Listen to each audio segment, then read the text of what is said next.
Hello students, how are you. Last time मैंने start कर दिया था फोटो इलेक्ट्रिक इफेक्ट। आज हम डील करेंगे किसके साथ बेटा, experimental study of photo electric effect. ठीक है, यहाँ पर हम करने वाले क्या हैं कि मैं डिफरेंट पैरामीटर्स को चेंज करूँगा और देखूँगा कि उसका फोटो इलेक्ट्रिक करंट के ऊपर क्या असर आता है। ठीक है, और कुछ ऑब्जर्वेशन आएंगी मेरे पास और उन्हीं के बेसिस पर हम फोटो इलेक्ट्रिक लॉ को क्या करेंगे, तैयार करेंगे। समझ आई बात। तो चलिए पहले सेटअप को समझ लेते हैं। ये मेरे पास एक ग्लास ट्यूब है, इवैक्यूएटेड ग्लास ट्यूब है। इससे मैंने एयर को निकाल दिया है। ठीक है, यहाँ पर दो प्लेट हैं, एक इमिटर प्लेट है और एक क्या है, कलेक्टर प्लेट है। यहाँ पर एक विंडो है, ठीक है, जहाँ से लाइट आएगी और ये विंडो एक पर्टिकुलर वेवलेंथ ऑफ लाइट को ही क्या करने देगी, एंटर करने देगी। समझ आई बात आपको। और फिर इस ट्यूब को एक एमीटर से और एक वोल्टमीटर से जोड़ा गया है। एमीटर को सीरीज में जोड़ा है और वोल्टमीटर को किस में जोड़ा है, पैरेलल में जोड़ा है। समझ आई बात आपको भाई। ठीक है, लास्ट टाइम मैंने आप लोगों के साथ डिस्कस किया था, जो फोटो इलेक्ट्रिक इफेक्ट में हम मानते हैं कि लाइट का नेचर कैसा है, पार्टिकल नेचर है। ठीक है, और आइंस्टीन की इक्वेशन भी मैंने आप लोगों के साथ लास्ट टाइम डिस्कस की थी। तो आइंस्टीन भाई साहब ने ये बोला था कि जो लाइट आएगी ना, वो पैकेट की फॉर्म में आएगी। ठीक है, देखो ये पैकेट्स अल्टीमेटली क्या है, पार्टिकल नेचर्स को शो कर रहे हैं और इन्हीं को हम क्या भी बोलते हैं, क्वांटा भी बोलते हैं। इनको मैं आगे भी फिर से डिस्कस करूंगा। ठीक है, देखो ये ऊपर वाला ढांचा तो मैंने डिस्कस कर लिया, अब नीचे वाले ढांचे पर आओ। अभी इसके लिए टेंशन आप लो मत, ये चार की हैं, इनका यूज़ करना मैं भी आपको सिखाऊंगा। ठीक है, यहाँ पर एक वेरिएबल रेजिस्टेंस है, रियोस्टेट, एक बैटरी है और एक की है। ठीक है, ये अभी हम देखेंगे। चलिए अब देखो ज़रा ध्यान से बेटा। अब लाइट आपको पता है, उसको हमने 7 तरीके से या 7 रंगों में देखा था, विब्ग्योर, है ना। तो पहले मैं कहता क्या हूँ, मैं रेड लाइट को इंसिडेंट करता हूँ। रेड लाइट को इंसिडेंट करता हूँ, मैं देखता हूँ कि एमीटर में कोई भी डिफ्लेक्शन नहीं है। इसका मतलब कोई भी इलेक्ट्रॉन इजेक्ट नहीं हुआ है। अगर इलेक्ट्रॉन इजेक्ट होता तो इसमें रीडिंग आती, क्योंकि करंट और इलेक्ट्रॉन क्या है, सिनोनिमस चीज़ है। अगर इलेक्ट्रॉन मूव करेंगे तो अल्टीमेटली करंट मूव करेगा। क्लियर है कि नहीं बात आपको। तो मतलब रेड लाइट के ऊपर तो बात नहीं बनी। क्लियर होगी बात आपको। अब ऑरेंज को लेट मैंने यूज़ किया और ऑरेंज पर भी इसमें कोई डिफ्लेक्शन देखने को नहीं मिला, तो आप कह सकते हैं कि ऑरेंज पर भी बात नहीं बनी। क्लियर है बात। तो यहाँ से पहला नियम आपका एक तरीके से तैयार हो जाता है कि जो इलेक्ट्रॉन है, फोटो इलेक्ट्रॉन्स हैं, वो एक पर्टिकुलर फ्रिक्वेंसी पर ही क्या करते हैं, इजेक्ट करते हैं। और उस फ्रिक्वेंसी को क्या बोलते हैं, आपकी थ्रेशोल्ड फ्रिक्वेंसी। मतलब आप जो एनर्जी दे रहे हैं आउटसाइड से, उसके पास मिनिमम से मिनिमम वर्क फंक्शन की जितनी क्या होनी चाहिए, एनर्जी होनी चाहिए, तभी इलेक्ट्रॉन वहाँ से क्या करेंगे, इजेक्ट करेंगे। ठीक है कि नहीं बात आपको। अभी देखो कोई की किसी के साथ कनेक्ट नहीं है, तो बैटरी का इसके ऊपर कोई प्रभाव नहीं है। ठीक है ना, तो यहाँ पर बैटरी पॉजिटिव देगी, यहाँ पर नेगेटिव देगी, क्योंकि सर्किट सारा का सारा क्या है, ओपन है। बैटरी ये कीज़ कनेक्ट होंगी तभी तो आगे पोटेंशियल मूव करेगा। ठीक है, लेट ऑरेंज तक तो बात बनी नहीं। अब येलो आपने डाली। येलो अगर आप डालते हो तो होता क्या है, आपको आइंस्टीन इक्वेशन याद करवा देता हूँ एक बार कि h nu is equal to work function plus kinetic energy. ठीक है, लेट इसके पास सिर्फ उतनी ही एनर्जी थी जितना कि उसका फाई है। इस पर्टिकुलर जो इमीटर है, प्लेट है, उसका जितना फाई है उतना ही एनर्जी किसके पास थी, येलो लाइट के पास थी। तो जो इलेक्ट्रॉन होंगे वो जस्ट इजेक्ट होकर रुक जाएंगे। क्लियर है बात आपको, समझ आई है नहीं यही बात आपको। ठीक है, अब इलेक्ट्रॉन इजेक्ट हो गए हैं। अब इससे इलेक्ट्रॉन इजेक्ट हुए तो यहाँ पर कैसा चार्ज आ गया बेटा, पॉजिटिव चार्ज आ गया। तो मैं बोल सकता हूँ यहाँ पर कैसा पोटेंशियल आ गया, पॉजिटिव पोटेंशियल आ गया। इलेक्ट्रॉन निकले ना उससे। अब अल्टीमेटली अगर आप ध्यान से देखें, जो इसके ऊपर पोटेंशियल होगा वही पोटेंशियल इस प्लेट के ऊपर भी होगा। क्यों? क्योंकि मैंने आपको ये यूनिट नंबर 2 में बता रखा है कि अगर पोटेंशियल वहाँ तक इजीली मूव करेगा जहाँ तक उसको बीच में रोकने वाला कोई रेजिस्टेंस या कैपेसिटर ना हो। यहाँ पर दोनों चीज़ नहीं है, तो जो पोटेंशियल इस पर था वही पोटेंशियल किस पर आ गया, इस पर आ गया।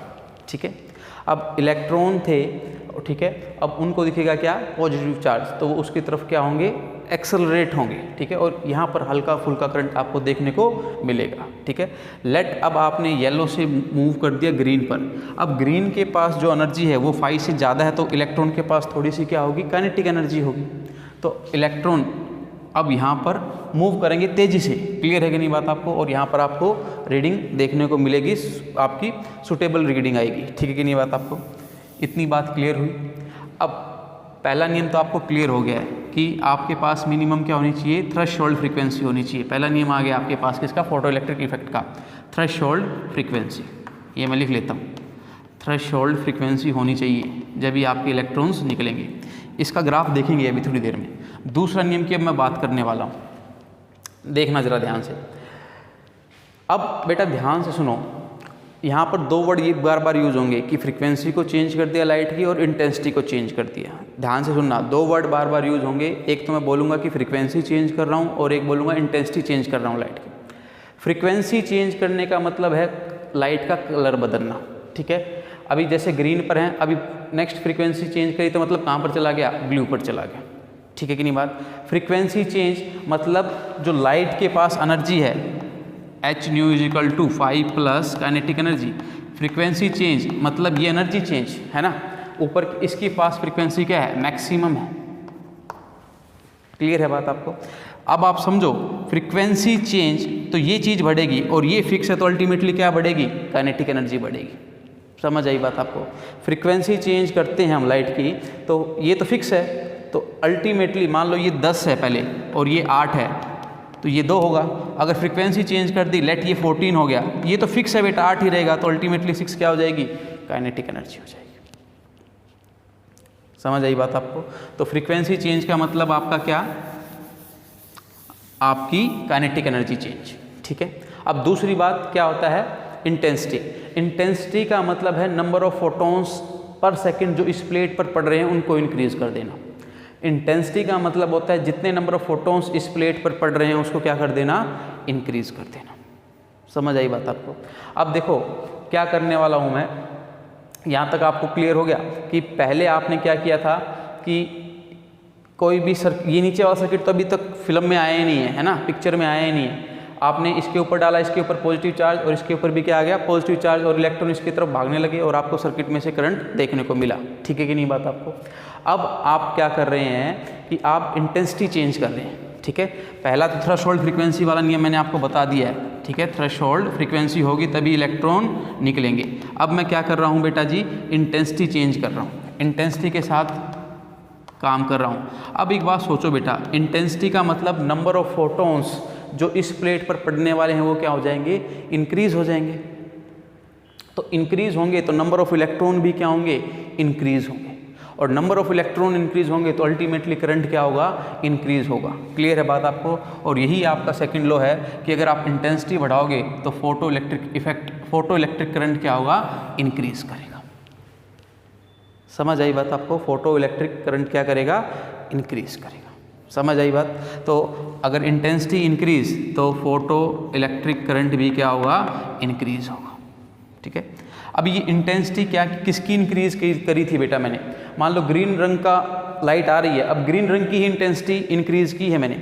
समझ आई बात। अभी मैं ग्रीन के साथ डील कर रहा था ना पीछे, और ग्रीन रंग की ही मैंने क्या कर दी, इंटेंसिटी इंक्रीज कर दी। इंटेंसिटी इंक्रीज कैसे करते हैं, मान लो सोर्स पहले यहाँ लगा हुआ था, सोर्स को यहाँ लिया है मैंने। समझ आई। सोर्स को मूव कर कर आप इंटेंसिटी को क्या कर सकते हो, कम या ज़्यादा। पीछे लेके जाओगे तो कम हो जाएगी, आगे लेके आओगे तो क्या हो जाएगी, ज़्यादा। तो अल्टीमेटली आप बोलेंगे कि इंटेंसिटी इंक्रीज की है सेम कलर की, हाँ के ना। तो मैं बोल सकता हूँ इंटेंसिटी इंक्रीज की है at same frequency. Intensity increase at the same frequency, same frequency मतलब सेम कलर, हाँ के ना। Intensity increase at the same frequency will increase the photo electric current. समझ आई बात आपको। चलिए इतनी बात आपको क्लियर हो गई होगी, ठीक है। अब ध्यान से सुनना, अब इस नीचे वाले सर्किट को ध्यान से देखो आप। अगर मैं P2 को किसे जोड़ दूँ, K1 से, देखो इसको इससे जोड़ दूँ मान लो, और इसको इससे जोड़ दूँ, समझिए आप बात आपको, ठीक है। अब बैटरी किसी और इसकी को क्या कर दूँ, क्लोज। अब बैटरी बेटा एक्शन में आ जाएगी, ठीक है। होगा क्या, देखो कि ये पॉजिटिव टर्मिनल किससे जुड़ जाएगा, इस एंड से जुड़ जाएगा। समझ आई बात आपको। और ये नेगेटिव टर्मिनल किससे जुड़ जाएगा, इस एंड से जुड़ जाएगा।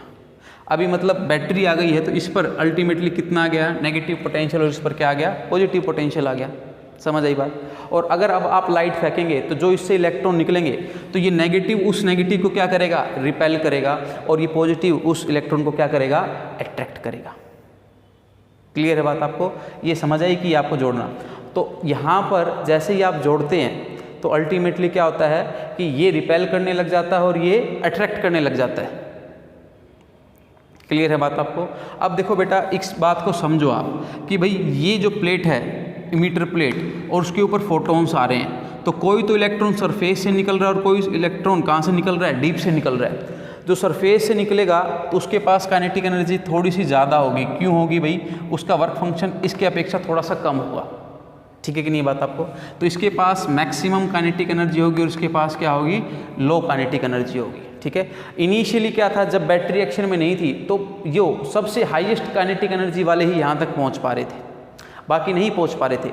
लेकिन अब आपने पोटेंशियल डिफरेंस को बढ़ा दिया है, समझ आई बात आपको, और पोटेंशियल डिफरेंस को बढ़ा दिया है तो ये लो वाले भी वहाँ तक पहुँचने में क्या हो गए हैं, सक्षम हो गए हैं।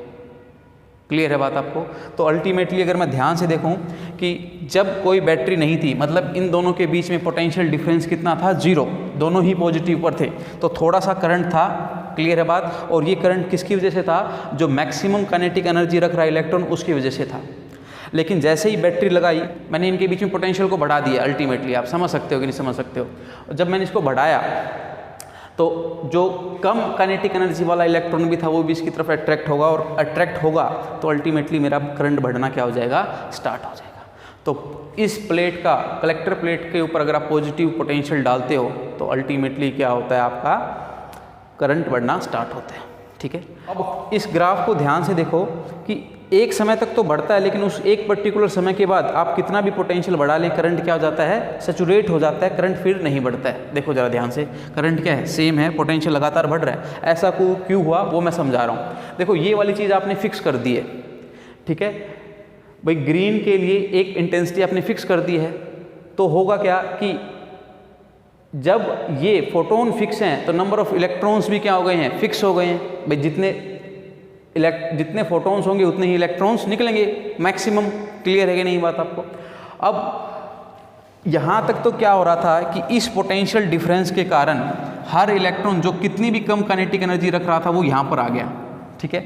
अब यहाँ तक इस पर्टिकुलर पोटेंशियल पर, ठीक है कि नहीं बात आपको, इस पर्टिकुलर पोटेंशियल पर क्या हुआ, सबसे मिनिमम वाला भी चलकर आ गया है इस तरफ। अब बेटा क्या है कि सबसे मिनिमम वाला भी चलकर आ गया है तो वो फिक्स है जो आप फेंक रहे हो फोटॉन्स, और ये भी क्या हो गए हैं, मैक्सिमम यहाँ तक आ चुके हैं भाई। जितने फेंके उतने निकल गए और उतने यहाँ पर आ गए। अब पोटेंशियल आप कितना भी बढ़ा लो, पोटेंशियल कितना भी बढ़ा लो, ज़्यादा इलेक्ट्रॉन तो निकल नहीं सकते, तो आपके करंट क्या हो गया है, सैचुरेट हो गया। दोबारा सुनो इस बात को, मैं क्या कह रहा हूँ भाई। मान लो कि 100 फेंके और 100 के 100 निकल गए, और इस पर्टिकुलर पोटेंशियल तक 100 के 100 यहाँ पर आ गए। अब पोटेंशियल बढ़ा लो, कोई फर्क नहीं पड़ेगा, क्योंकि 100 जितने आने थे वो आ चुके हैं। उसके बाद कहाँ से आए, क्लियर है बात। तो करंट क्या हो गया है, कांस्टेंट हो गया। होपफुली आपको ये बात क्लियर हुई होगी। अब मैं क्या करता हूँ बेटा, ग्रीन लाइट के सोर्स को और क्लोज ला के देखता हूँ, मतलब इंटेंसिटी बढ़ा रहा हूँ। फ्रीक्वेंसी सेम है, आपका कलर सेम है, परंतु मैंने क्या इंक्रीज कर दिया है, इंटेंसिटी इंक्रीज कर दिया है। तो आपको ये ऊपर वाली लाइन मिलेगी, ठीक है। This is for I1 intensity, this is I2 and this is I3। तो यहाँ तक का इस तरफ का कर्व आपको क्लियर होना चाहिए। दिस इज़ नथिंग बट बेटा क्या, ये इंटेंसिटी है किसकी, ग्रीन लाइट की, हाँ के ना। I3 is greater than I2 and greater than I1 at constant frequency. Constant frequency मतलब कलर से। क्लियर हुआ कि नहीं हुआ यार, ठीक है। अब देखो जरा ध्यान से, अब मैं थोड़ा सा काम उल्टा करने वाला हूँ। देखिए ज़रा, मैं क्या करने वाला हूँ, P2 को K2 के साथ अटैच करने वाला हूँ और इसको इसके साथ अटैच करने वाला हूँ। क्लियर है बात। अब मैंने कि इसको रिवर्स कर दिया है, तो ध्यान से देखो, इसके पास कैसा पोटेंशियल आ जाएगा, पॉजिटिव पोटेंशियल आ जाएगा, और इसके पास कैसा आ जाएगा, नेगेटिव पोटेंशियल आ जाएगा, ठीक है। अब होगा क्या कि ये भी नेगेटिव और ये भी नेगेटिव एक दूसरे को क्या करेंगे, रिपेल करेंगे। समझ आई बात आपको, एक दूसरे को क्या करेंगे, रिपेल करेंगे। और जो हाईएस्ट एनर्जी रखता है, जो सरफेस से निकला है, वो तो क्या पता इस तक पहुंच जाएं, जो बीच से निकले वो रिपेल के कारण यहीं पर बीच में रुक जाए। समझ आई बात आपको, ठीक है। आप क्या करो, इसके पोटेंशियल को इतना बढ़ाओ धीरे धीरे धीरे धीरे करके, सच दैट जो हाईएस्ट वाला भी है वो जस्ट यहाँ पर आकर रुक जाए, वो यहाँ से मुड़ जाए, इसके पास कलेक्ट ही ना हो पाए। तो उस पर्टिकुलर पॉइंट पर करंट कितना हो जाएगा, 0 हो जाएगा, क्योंकि कोई भी इलेक्ट्रॉन इस तरफ आया ही नहीं है। समझ आई बात आपको, ठीक है। अभी आप क्या करेंगे, वो पोटेंशियल कैसे बढ़ा सकते हैं, ध्यान से देखो आप। ये वेरिएबल रेजिस्टेंस आपकी हेल्प करेगा। देखो मान लो ये 6 वोल्ट की बैटरी है, एक बार समझो आप, और आपको पता है कि वोल्टेज वहाँ तक इजीली मूव कर सकती है जब तक उसको बीच में कोई भी रेजिस्टेंस ना मिले। तो 6 वोल्ट यहाँ से चला, देखो आप, और यहाँ से होता हुआ यहाँ पर भी क्या आ गया, 6 वोल्ट आ गया, इस पर्टिकुलर पॉइंट तक भी क्या है, 6 वोल्ट। ध्यान से देखो ये पाथ, समझ आई बात आपको। अब अगर आपको पता है, अब यहाँ पर पोटेंशियल बिगड़ेगा, यहाँ पर 6 नहीं जा सकता क्योंकि बीच में क्या आ गया है, रेजिस्टेंस आ गया, ठीक है। और आपको पता है V = IR से जितना R होगा उतना ही पोटेंशियल क्या होगा, ड्रॉप होगा। अगर आप इस पर्टिकुलर जोकी को उठाकर यहाँ रख दें तो ज़्यादा रेजिस्टेंस अकाउंट होगा। समझ आ रही है कि नहीं आ रही बात आपको। तो ज़्यादा रेजिस्टेंस अकाउंट होगा तो ज़्यादा पोटेंशियल क्या होगा, ड्रॉप होगा। तो आप हल्के हल्के इस पर्टिकुलर जोकी को मूव करेंगे सच दैट इसका पोटेंशियल ज़्यादा नेगेटिव हो, और ज़्यादा नेगेटिव होगा तो एक समय पर जो मैक्सिमम काइनेटिक एनर्जी वाला इलेक्ट्रॉन है वो यहाँ पर नहीं आ पाएगा, ठीक है। और वो पोटेंशियल जिसके ऊपर मैक्सिमम काइनेटिक वाला इलेक्ट्रॉन यहाँ पर आकर मुड़ जाए, रुक जाए, उसको बोलते हैं स्टॉपिंग पोटेंशियल, ठीक है कि नहीं बात आपको। वहाँ पर करंट क्या हो जाएगा, सर्किट से 0, and this is called stopping potential. Negative potential होता है कलेक्टर प्लेट पर जिस पर करंट क्या हो जाए, 0 हो जाए, ठीक है कि नहीं बात आपको, ठीक है। अब देखो तीनों कर्व यहीं पर आकर क्यों मिले, आपके दिमाग में ये क्वेश्चन आएगा। तो एक बात सोचो, अभी मैंने आपको क्या बताया था कि काइनेटिक एनर्जी का लेना देना किससे होता है, फ्रीक्वेंसी से होता है, और फ्रीक्वेंसी आपकी कांस्टेंट है। क्लियर है बात भाई। मैक्सिमम काइनेटिक एनर्जी आप इस वाले इलेक्ट्रॉन को देख रहे हैं ना जो सरफेस से निकला है, और ये किसके ऊपर डिपेंड है, फ्रीक्वेंसी पर, क्योंकि फ्रीक्वेंसी बढ़ेगी तो एनर्जी बढ़ेगी, और एनर्जी बढ़ेगी तो अल्टीमेटली क्या बढ़ेगी, ये बढ़ेगी। तो ये तो फिक्स है, तो ये बढ़ेगी बेटा। क्लियर हो रही कि नहीं हो रही बात आपको। तो काइनेटिक एनर्जी किससे लेना देना होता है, फ्रीक्वेंसी से लेना देना होता है, उसका इंटेंसिटी से कोई लेना देना नहीं है। समझ आई बात आपको। तो अगर इंटेंसिटी अलग अलग भी है और फ्रीक्वेंसी सेम है तो स्टॉपिंग पोटेंशियल क्या होगा, सेम होगा। क्लियर है, क्योंकि भैया वो वाला पोटेंशियल मैक्सिमम काइनेटिक एनर्जी वाले इलेक्ट्रॉन को रोकने के लिए लगाया गया पोटेंशियल है, ठीक है। और मैक्सिमम काइनेटिक एनर्जी इंटेंसिटी पर डिपेंड ना कर किसके ऊपर डिपेंड करती है, फ्रीक्वेंसी के ऊपर डिपेंड करती है, ठीक है। और यहाँ पर आपने फ्रीक्वेंसी को कांस्टेंट माना है तो तीनों का स्टॉपिंग पोटेंशियल क्या होगा, सेम होगा। क्लियर है बात आपको। तो सेकंड लॉ आपको ध्यान रखना है कि इंटेंसिटी इंक्रीज करती अगर आपने एक ही फ्रीक्वेंसी पर, तो आपका फोटो इलेक्ट्रिक करंट क्या हो जाएगा, इंक्रीज हो जाएगा। बेटा अब हम डिस्कस करेंगे इफेक्ट ऑफ फ्रीक्वेंसी, ठीक है। अभी तक जो किया है उसको एक बार रिवाइज करवा देता हूँ कि एक मिनिमम फ्रीक्वेंसी पर इलेक्ट्रॉन निकलेंगे उसे क्या बोलते हैं, थ्रेशोल्ड फ्रीक्वेंसी। और आप कह सकते हैं कि एक मिनिमम वर्क आपको करना पड़ेगा which is equal to the work function, ठीक है, इलेक्ट्रॉन को निकालना है। तो फिर मैंने आपको क्या बताया कि अगर आप फ्रीक्वेंसी को सेम रखते हो और इंटेंसिटी को बढ़ाते हो तो आपका करंट क्या होता है, इंक्रीज होता है। समझ आई बात आपको। परंतु आपका स्टॉपिंग पोटेंशियल क्या रहेगा, सेम रहेगा, अलग अलग इंटेंसिटीज़ के लिए। समझ आई बात आपको। देखो अभी तक जो जनरल फाइंडिंग्स हुई हैं वो ये हैं कि मिनिमम फ्रीक्वेंसी चाहिए। नंबर 2 बात आपको पता चला है कि पोटेंशियल अगर आप बढ़ाओगे, ठीक है, दोनों प्लेट्स के बीच में पोटेंशियल अगर आप इंक्रीज करते हो तो अल्टीमेटली क्या इंक्रीज कर देता है, करंट इंक्रीज करता है, ठीक है। लेकिन एक पर्टिकुलर पोटेंशियल के बाद करंट इंक्रीज नहीं करता और करंट क्या हो जाता है, सैचुरेट हो जाता है। क्यों हो जाता है भाई, भैया क्योंकि इंटेंसिटी फिक्स है, एक फिक्स जगह से आपके क्या आ रहे हैं, फोटॉन्स आ रहे हैं, और फोटॉन्स आ रहे हैं तो फिक्स इलेक्ट्रॉन्स निकल रहे हैं। पोटेंशियल ने काम क्या किया है, जो सबसे कम एनर्जी वाला इलेक्ट्रॉन था उसको भी अट्रैक्ट करने का काम किया है, बस ये काम है पोटेंशियल का, ठीक है। अभी क्या होगा कि मान लो सारे अट्रैक्ट हो चुके हैं तो फिर पोटेंशियल कितना ही बढ़ा लो, क्योंकि सारे अट्रैक्ट हो गए तो अब आगे आए कहाँ से, तो आपका करंट क्या हो जाता है, सैचुरेट हो जाता है, ठीक है कि नहीं बात आपको। उसके बाद आपने देखा कि इंटेंसिटी अगर बढ़ती है, इंटेंसिटी उसी ग्राफ में मैंने दिखाया था उसके ऊपर लगाकर, इंटेंसिटी अगर बढ़ती है तो करंट क्या होता है, इंक्रीज होता है। क्लियर है, intensity at constant frequency. Clear है बात आपको। अगर आप क्या करते हो, सोर्स को पास लेके आते हो तो अल्टीमेटली इंटेंसिटी को बढ़ाते हो और करंट क्या करता है, इंक्रीज करता है, ठीक है। नंबर 4 बात जो आपने देखी है कि जो स्टॉपिंग पोटेंशियल है, स्टॉपिंग पोटेंशियल है वो आपका डिपेंड नहीं करता है किसके ऊपर, इंटेंसिटी के ऊपर। ठीक है। और उस पर्टिकुलर पोटेंशियल पर जो मैक्सिमम काइनेटिक एनर्जी वाला इलेक्ट्रॉन है वो भी क्या हो जाता है, रिमूव या फिर वापस चला जाता है। तो उस समय जितना पोटेंशियल है, ठीक है कि नहीं बात आपको, ठीक है, या फिर मैं कहूँ उस समय जितना बैटरी ने वर्क किया उस पोटेंशियल को डेवलप करने में, वो मस्ट बी इक्वल टू किसके होगा, kinetic energy of this particular electron, maximum kinetic energy of this electron. क्योंकि भैया दोनों एक दूसरे के बराबर है तभी तो ये आ नहीं पाया, ठीक है। तो मैं लिख सकता हूँ half mv² will be equal to EV0, क्योंकि आपने ये पढ़ा है यूनिट नंबर 1 में, V is equal to work upon charge. Work मतलब एनर्जी, ठीक है कि नहीं, मतलब एनर्जी कौन से वाली, kinetic energy. This is maximum kinetic energy, clear है। And it is nothing but E, क्योंकि इलेक्ट्रॉन के साथ डील कर रहे हो आप, इनटू V0। होपफुली आपको ये समझ आ रहा होगा कि क्या क्या मैं बोल रहा हूँ। देखो पिछले वाले में मैंने वेरिएशन किसके साथ किया, इंटेंसिटी के साथ वेरिएशन किया। अभी मैं वेरिएशन किसके साथ करूँगा, आपका फ्रीक्वेंसी के साथ। मतलब सोर्स को सेम रखूँगा, कभी यहाँ पर से ग्रीन लाइट को फेंकूँगा, कभी ब्लू लाइट को और कभी इंडिगो लाइट को, क्लियर है बात।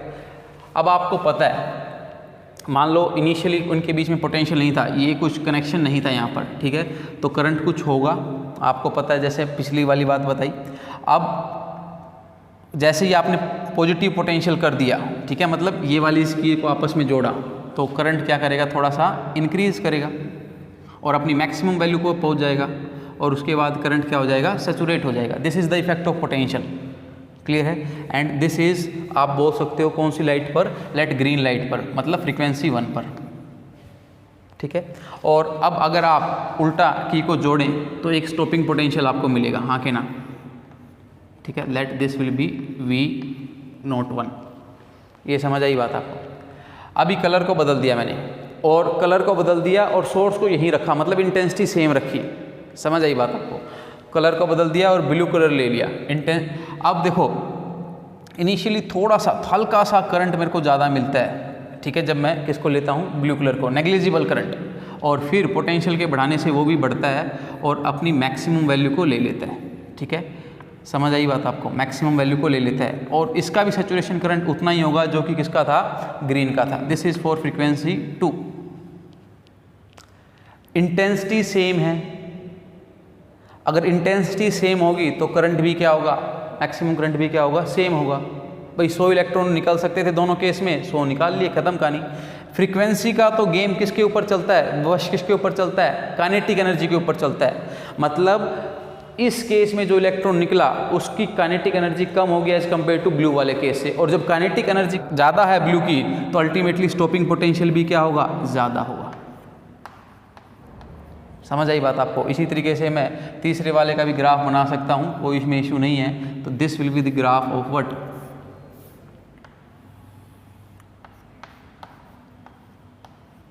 Let this will be the graph of frequency 3 जिसकी ज़्यादा है उसका स्टॉपिंग पोटेंशियल, नेगेटिव पोटेंशियल भी क्या होगा, ज़्यादा होगा। This is at constant intensity. Hopefully आपको ये समझ आया होगा, at constant intensity, at constant intensity, ठीक है। स्टॉपिंग पोटेंशियल क्या होगा, अलग अलग होगा, ठीक है। तो सारी खिचड़ी आपके पास तैयार है। पहली बात कि मिनिमम फ्रीक्वेंसी चाहिए, दूसरी बात इंटेंसिटी से क्या बढ़ेगा, करंट बढ़ेगा, ठीक है कि नहीं बात आपको। इंटेंसिटी अगर आप बढ़ाते हैं तो आपका करंट बढ़ता है एट दी कांस्टेंट फ्रीक्वेंसी, समझ आई बात। मतलब एक कलर लो और सोर्स को आगे पीछे करते रहो, क्लियर है बात। तो अल्टीमेटली इंटेंसिटी बढ़ रही है, फ्रीक्वेंसी क्या है, सेम है, और उसकी वजह से आपका क्या इंक्रीज होगा, करंट इंक्रीज होगा, ठीक है। नंबर 3 बात, अगर फ्रीक्वेंसी को इंक्रीज करते हो एट कांस्टेंट इंटेंसिटी, मतलब यहीं पर रखो, कभी यहाँ पर लाल रोशनी छोड़ो, कभी क्या छोड़ो, ग्रीन, कभी ब्लू और कभी इंडिगो, इंटेंसिटी सेम है तो करंट तो सेम रहेगा, maximum kinetic energy of electron में अंतर आएगा और अल्टीमेटली किस में आएगा, स्टॉपिंग पोटेंशियल में अंतर आएगा, ठीक है कि नहीं बात आपको। एक ग्राफ और है, उसको मैं समझा देता हूँ, देखो ज़रा ध्यान से। लेट यहाँ पर मैं बात कर रहा हूँ किसकी, यहाँ पर फ्रीक्वेंसी है, लेट यहाँ पर मैं फ्रीक्वेंसी की बात कर रहा हूँ, और यहाँ पर मैं आपकी किसकी बात कर रहा हूँ, फोटो, या फिर मैं बात करूँ यहाँ पर क्या ले लेते हैं, स्टॉपिंग पोटेंशियल ले लेते हैं। चलिए स्टॉपिंग पोटेंशियल,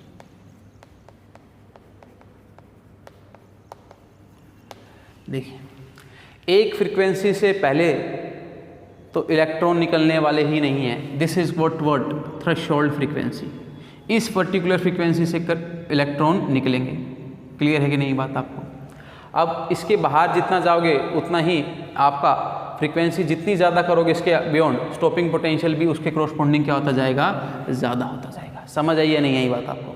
भाई इस फ्रीक्वेंसी से ज़्यादा अगर आप आओगे तो स्टॉपिंग पोटेंशियल भी ज़्यादा होगा, क्योंकि फ्रीक्वेंसी बढ़ेगी तो काइनेटिक एनर्जी बढ़ेगी और काइनेटिक एनर्जी बढ़ेगा तो स्टॉपिंग पोटेंशियल भी बढ़ेगा। क्लियर है? या फिर आप ये काइनेटिक एनर्जी का भी ग्राफ हो तो ये चला सकते हो।